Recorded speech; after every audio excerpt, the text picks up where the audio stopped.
Hello, Insomniacs. I'm Kurious Cyclopes. And I'm Steve. And today, I guess we just wanted to show off some of our horror ghost movies. Because, specifically, like, haunted houses are just ghosts. So, no monsters, no demons. So, I guess, what are we going to start off with here, Steve? Oh, am I starting us off? Yeah, why not? Well, I'm going to go the lame-o remake version of 13 Ghosts. And as most of us, it was the same case where we all saw the 13 Ghosts remake, and I think we all loved it. Oh, yeah. And I didn't even realize that there was an original until my Aunt Barbara sent me the original years after it. But what did you think about the 13 Ghosts remake? Oh, I really liked it. I know I just called it lame-o 2 seconds ago, Yeah, but what I mean is, I feel like this moment really defines us as friends, where it's like, look, I have the modern version, and you have the classic. Yeah, usually that happens a lot. Yeah, but no, I really enjoyed the remake version. It fucking scared me. Oh, yeah. I mean, goddamn, obviously there's 13 ghosts, but goddamn the ghosts were goddamn scary. Oh, hell yeah. It was the same thing with the original, how like there was a unique characteristic to each one. But, right. Yeah, the remake was a big hit back in the day, and I know this is kind of crazy, but if you're more of like a younger viewer, I guess I would recommend the remake, because this is from 1960, so it's pretty damn old, and I like it because I like old horror films. But if you don't like classic horror films, you're probably not going to enjoy this. I mean, and this is William Castle, so he did all that gimmicky shit with horror films back in the day. So, if you aren't a fan of William Castle, then you're probably not going to be a fan of this movie, because it's nothing too crazy. It's really old. But I mean, I definitely really enjoyed the remake. But both are great. So yeah, he has the remake. I have the original. What else do you got there, Steve? Another similar situation. Now Yep. So he has the remake of the Amityville Horror. I actually have the first 3 in this box set, but I do have the original. Which one did you see first? I saw the remake first. Okay. And I'm pretty sure it was at a point in time where I probably only watched the remake because it had Ryan Reynolds in it. Oh, all right. I liked him from like Blade and the stuff that he was in. But I really did enjoy the remake. It's different. Mm-hmm. I actually saw the original first as a really little kid, and as a little kid, the original scared the crap out of me. Of course, I was a little runt right from the beginning about remakes, so obviously, as soon as this was out on rental, I rented it, and of course, I did not care for it at all. And to this day, there's still plenty of fans even older than me that are like, nah, I like the remake better of Amityville Horror. So, hey, alright, if you like the remake, that's on you, but I still like the classic better. So, it's a haunted house film, and I think it's hard to pull off scary, which is probably why by the time you saw the original, it wasn't so effective. Yeah. Because you don't really see much in the original. Right. It's more of like what you don't see. It's built on suspense. Like the characters are seeing the shit that the audience isn't seeing. Yeah, and I mean, we all have this love for even older stuff that we have known our whole lives and stuff, but it's hard when you try and get into something older that's like clearly a little dated and stuff when you've never seen it before till you're an adult. It doesn't necessarily hold up as much as you want it to. But I mean, it did scare the crap out of a lot of people back in the day, so obviously it scared them enough to make all these sequels to it. So, like I said, there's a shit ton of sequels to Amityville Horror, so obviously it left its mark, and even when it came out originally, my mom was scared of the Amityville Horror, so it definitely had a great impact on haunted house horror in general. Yep. So definitely have to mention Amityville Horror. Like I said, even the sequels are good, but we're talking about like straight up ghosts. Even though technically, I guess it might go to demons a little later, but whatever. It's like evil spirits. Yeah, we blur the line every now and then. Yeah, like as long as it's generally involved. So. Do what else is a good fucking haunted house? Essentially, it's like a haunted house movie. Stephen King's Rose Red. Holy shit. I knew about this since I was a kid, because remember Sci-Fi, they used to play the Stephen King films? Oh, yeah. Just like every single one, you would have to watch it over the span of several nights. Yep. Well, Rose Red is a little slow. It's really story and dialogue driven. So as a kid, I didn't really get through it. But, when I got it on DVD, I sat through the whole thing, and oh my god, it's pretty damn incredible. Yeah, it's really good. I mean, it's a really good movie. In fact, my girlfriend Christy's not even really big on horror, but she watches with me, and she fucking loves Rose Red. In fact, she would probably watch it again with me now. And as you know, a lot of Stephen King movies were on 2 VHSs back in the day. I don't know what the deal is, because Storm of the Century and It didn't have this issue, but for whatever reason, Rose Red is split across 2 DVDs, and it's not just Rose Red and a bonus disc. Half of the movie is literally on the second disc. Right. So I don't know why they had to do 2 DVDs with this one. Well, it's like the updated version of what they did with It and possibly Storm of the Century, where it was double-sided disc. Yeah, actually, I'm trying to think if my It DVD is double-sided. It could be. I know for sure mine was. Mine probably is too. I guess that explains, because they didn't want to do a double disc with this. I know eventually they got tired of doing the double disc thing, because then you run into like scratches and there's no real safe surface. You know what? My Storm of the Century must be flippable too then. Yeah, I guess so. I mean, I haven't watched it in forever, but maybe it is. But Rose Red, like, if you're looking for ghosts, dude, the ghosts in this movie are pretty damn scary to me. Oh, yeah. Like, God, even the makeup and everything looks fucking scary. And, dude, this fucking giant mansion estate or whatever the hell it is, it actually, like, transforms on them. So if they walk down one hallway and they come back, all of a sudden there's a different room there, and they're like, what the fuck? Yep. So it's almost like the house is alive, like this big-ass mansion. So Rose Red, I definitely recommend it. All right, I also have Legend of Hell House. Now this, a lot of horror fans know this is a must-see. I think they might have remade this. To be honest, I'm not entirely sure, but The Legend of Hell House is incredible. I actually probably saw this when I was around 16, so about 10 years ago, but even then, when it was hard to scare me, this still creeped me out. And even today, if I rewatch it, because I don't remember it too much, I know it'll creep me out, because the atmosphere, and goddamn, there was just so many scary images I'm recalling, even right now. So, yeah, if you're looking for like haunted house ghost shit, Legend of Hell House is definitely a must-have. So, quickly, I'm going to move on to the next one. This has been with me since I was a fucking kid. We're going to talk about Poltergeist. I do want to get this out of the way. I saw Poltergeist, the remake, when it came out at Becky's Drive-In. Why do I fucking waste my time watching these fucking remakes? Totally didn't need to be done. Of course, it was nowhere near the original. In fact, they thought they would be witty by making a jab at the original. Like, oh, it's not like this house is built on Native American burial grounds. And I was like, dude, you can get away with that if you're improving upon original. But, dude, if you're sucking and then you just, like, jab at the original like that, you ain't going to get any respect. So, yeah, I do have Poltergeist on DVD. And I was so happy a year ago. And I never saw the sequels in the used section at stores. But guess what? I found a double feature of 2 and 3. And something that I really love about the sequels is there's a really scary, evil preacher, man, that's like, God is in his holy temple. But have you seen the Poltergeist movies? No, not yet. I mean, they're at least the first one. It's fallen onto a thing that I'm learning about myself, where if something is like very culturally relevant and you kind of just know about it and know like specific things, like the little girl in front of the TV and stuff, like you feel like you know it, yeah. And then like I just end up not seeing. Do you know how some movies have a big social impact? Like Jaws made people afraid of the beach. Right. Psycho made people afraid of the shower, not knowing if someone's behind the curtain. Poltergeist actually re-sparked the fear of something being under your bed, because the infamous scene that they even did in the remake was there's a little stuffed animal clown doll, yeah, that he fucking pulls the little boy under the goddamn bed, and holy shit. So yeah, Poltergeist, highly recommend that. And in the future video, when we discuss horror franchise curses, we will be bringing up this franchise, because apparently there's a big curse behind it, so that's really cool.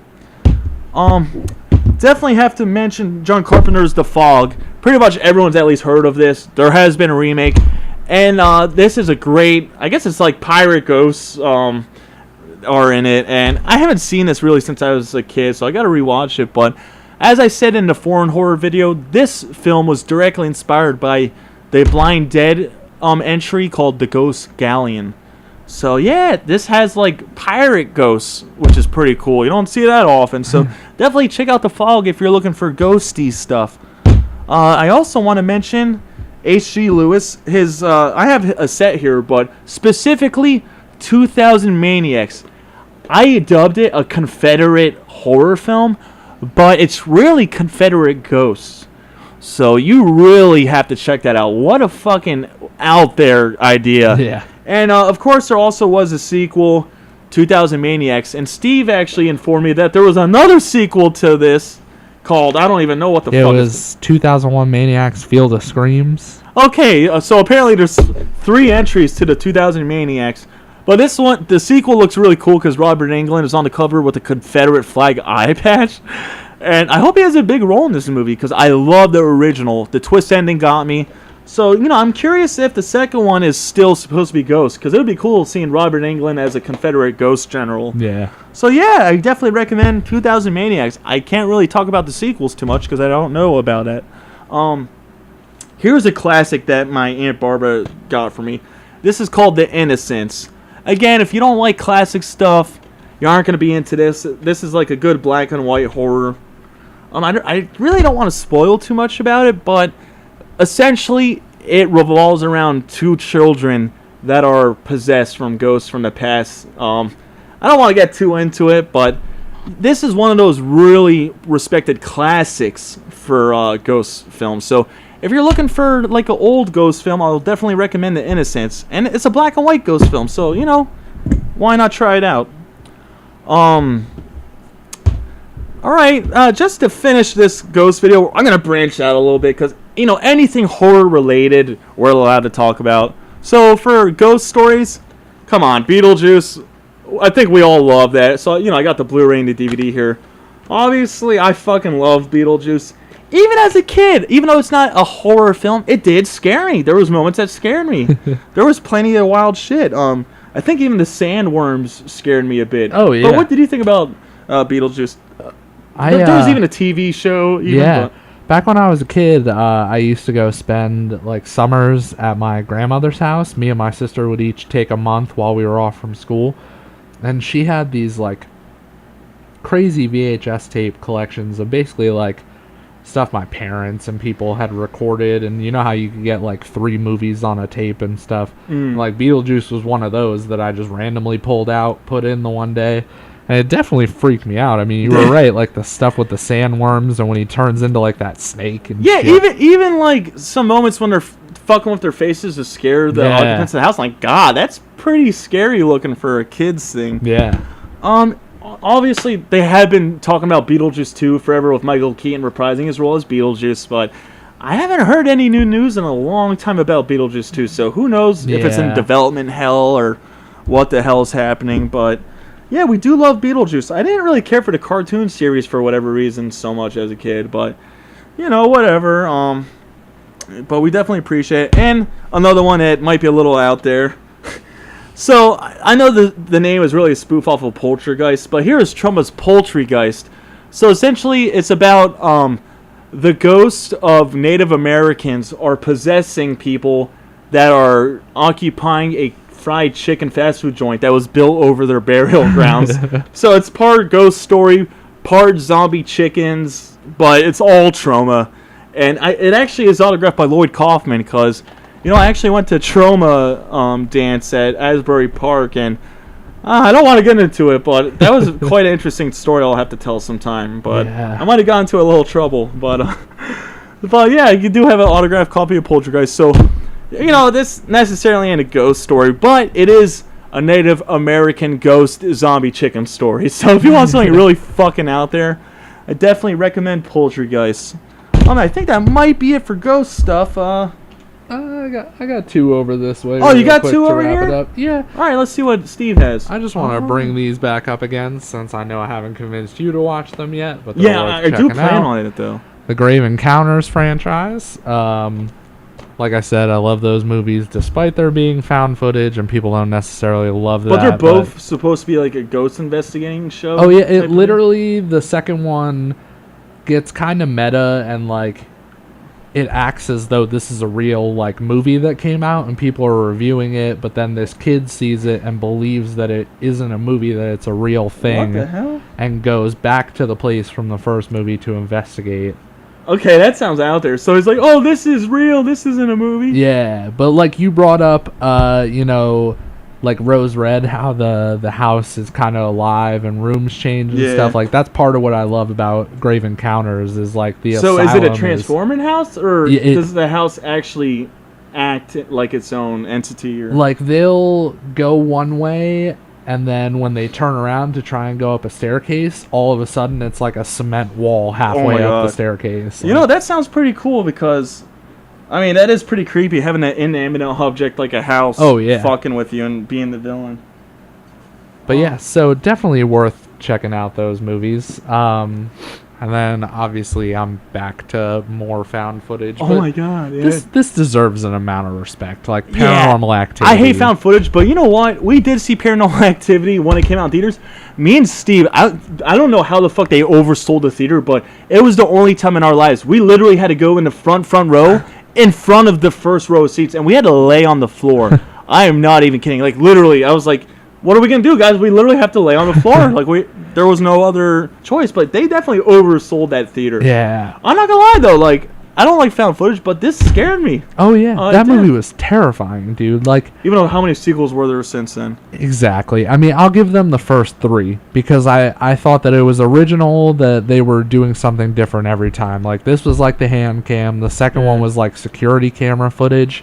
And then the third one where they put that like VHS camcorder on the oscillating fan. Now, was it the second one or the third one that they found a photograph of the people from the first one and they connected it like that? Oh, I think it was the second one. Slightly burned photo. Yeah, it was like up in their ceiling, right? Yeah. That was pretty creepy. Yeah. Oh, and I do have one more. Again, this is a little out there, but you know what? Who had a bigger impact on like ghost films back in the day than Ghostbusters 1 and 2? I mean, not only was Ghostbusters a huge hit, it spawned a cartoon series, so many action figures, and on top of it, who hasn't heard the Ghostbusters theme song? Right. Who are you gonna call? Ghostbusters! Even today, around Halloween, though they probably still play that in schools and like at little horror events for Halloween. Dude, I'm pretty sure they even played it at amusement parks. Still, of course. So I mean, it's one of the most recognizable themes of all time. Like all you have to hear is a little like da da da da da da, and you know what it is. And you know what? The first Ghostbusters, I'll tell you what. I know it's not supposed to be a horror film. That fucking movie scared me as a kid. I'm not kidding. Dude, those fucking demon dogs. I forget their names, but they scare the shit out of me. Yeah. The first time I saw Ghostbusters and I saw all the hands coming out of the couch and grabbing that girl, that scared the shit out of me. When a girl was possessed and apparently it was a promiscuous sexy scene, I didn't even realize it was sexual, but that scared me. In the beginning when, I forget his name, but who's the guy that gets his pants unzipped by the ghost? Oh, God. I forget his, I'm really bad with character names. He's one of obviously the lead roles, But anyway, even when the ghost unzipped the dude's pants in the library, that scared me, even though I didn't even realize it was supposed to be sexual, kind of. But anyways, yeah, Ghostbusters, it did scare me as a kid. It probably scared me more than it made me laugh. Yeah. And the sequel, I got glimpses of it on cable. Apparently, everyone loves it. I just haven't sat and watched the whole entire thing yet. Yep, me either. And of course, a lot of people were pissed off because for years they were promising or at least hinting that Ghostbusters 3 was going to happen. Right. People got the teaser for the Ghostbusters remake. Everyone thought like, oh my god, Ghostbusters 3 is finally here. Turned out it was a total reboot, so a lot of fans were pissed off, and a lot of people didn't even want to see the remake. Just because they should have been more clear about it, saying like, oh, this is a remake right off the bat, especially if they knew people thought it was the third one. So, I didn't even see the remake. But, for ghost movies, Ghostbusters definitely has to be one of our favorites. Yeah, don't see the remake, I would say. Did you even see it? I did, yeah. Oh, and how was it then? It's rough, It was man. that bad? Yeah, like, I tried to go into it as open-minded as possible, especially because, like, it was Paul Feig directing it, and he's done good movies. And then you had, like, Melissa McCarthy and Kristen Wiig and Kate McKinnon, like these big names in comedy. And now, didn't they have ghosts of the past Ghostbusters show up in this movie, or was that just an idea they were doing? Because I heard something about that. They didn't have ghosts of them, but they had cameos. Oh, but they weren't their characters. No, that's stupid. And then they had a bust of what's his name, Ivan Reitman, or who's whatever. the one that died? Okay, Ivan. Or no. Is it Harold Ramis? Is that his name? I'm so bad with God, actor me names. too. Give me a look. But you know, yeah, Ivan Reitman's the director. It is Harold Ramis. yeah, you know what? I did hear rumors that originally they were gonna make it so it was kind of like the original Ghostbusters were passing on the torch to this new team. And you know what? They probably would have been way better off if that's how they did handle it. Yep. And people were obviously like, well, what are they going to do? Because one of the original Ghostbusters is dead. Well, yeah, I heard that they were considering having him be a CGI ghost. Maybe using old footage that they never used. But dude, like, they should have had the passing down the torch thing just so it didn't fail so miserably. Just to give you a taste of the kind of humor that you're in for if you're watching this movie. Like, you know Chris Hemsworth, the guy who plays Thor? Yeah. He was the guy who was kind of their receptionist for this new group of Ghostbusters, but he plays a like total dumbass. And there's literally a part where somebody is like making noise. I think they might like hit a gong or something, and it's super loud, and he covers his eyes and he goes, "Oh, it's so loud." That's the kind of humor you're in for if you're going to watch that movie. Sounds kind of stupid. Yep. Because he's always so dumb, he doesn't realize that he needs to cover his ears. Like, who wrote that shit? That doesn't really sound too funny. I'll tell you, the best part about that movie was I watched that with my friend Keith, and we played a game where we were drinking while we watched it, and we were like, we're going to drink every time, this is terrible, and I was fucking trashed at the end of that movie. I don't know if I'll ever play that game, because I might get alcohol poisoning. Yeah, you might die. We do not endorse you playing that game. Yeah, please don't. But yeah, I mean, I didn't hear too many good things about it. Didn't they get such backlash that they even technically changed the title to something like Ghostbusters Answer the Call or something like that? Didn't they? That was just their little like tagline. Oh, okay. Yeah, that wasn't actually a part of the So it's still title. just called Ghostbusters. Yeah. Yeah, like I said, they should have at least did the handing down the torch thing. Something. Well, the big thing was that like why they weren't going to do that was because Bill Murray didn't want anything to do with it, which is fine, I guess. But then when they did all the cameos and he shows up in a cameo, like, why are you doing a cameo if you didn't want anything to do with it? Yeah, that is dumb. It doesn't make any sense. Any other ghost films that we don't have that you can recall that are supposed to be really super good? Nothing that comes to mind right away. You got anything? I mean, the only thing that's coming to mind is more of like a horror comedy. What is it called? The Frighteners? Oh, yeah. No, I know it's really popular. I didn't really care for it too much because when I was a kid, I thought it was supposed to be like scary, but it wasn't. Yeah. But I mean, for childhood shit, I loved Casper growing up. Oh, yeah. I saw the Casper movie. I have I have a soft spot in my heart for the Frighteners just because I love Michael J. Fox so much, but it's not a great movie. But I did like Casper. That was good back in the day. But, when it comes to horror ghost things, I don't know. I feel like it's kind of hard to pull off, which is maybe why you don't see so many ghost movies. It's always, there's a little, like, twist, too, like how we got to, like, the Paranormal Activity and stuff, where it's like, is it a ghost? Is it a demon? Like, yeah, because I know it was kind of on that thin line. Right. Because, like, what else do we have? Like, The Sixth Sense and shit like that. Dude, it scared me in theaters, but I never cared for it after I became a teen. Right. Like, I have no reason to rewatch The Sixth Sense ever. Goddamn. All right, well, that's all I really have to say for ghost horror films. And obviously, I'm sure you guys have plenty that we missed, so comment and tell us about it, and maybe there's some we didn't even see yet. So I guess that's going to be it on Never Sleep Again TV is out. Kurious Cyclopes. And Steve. Thank you so much for watching. Comment and subscribe and stay terrifying. Thanks, guys.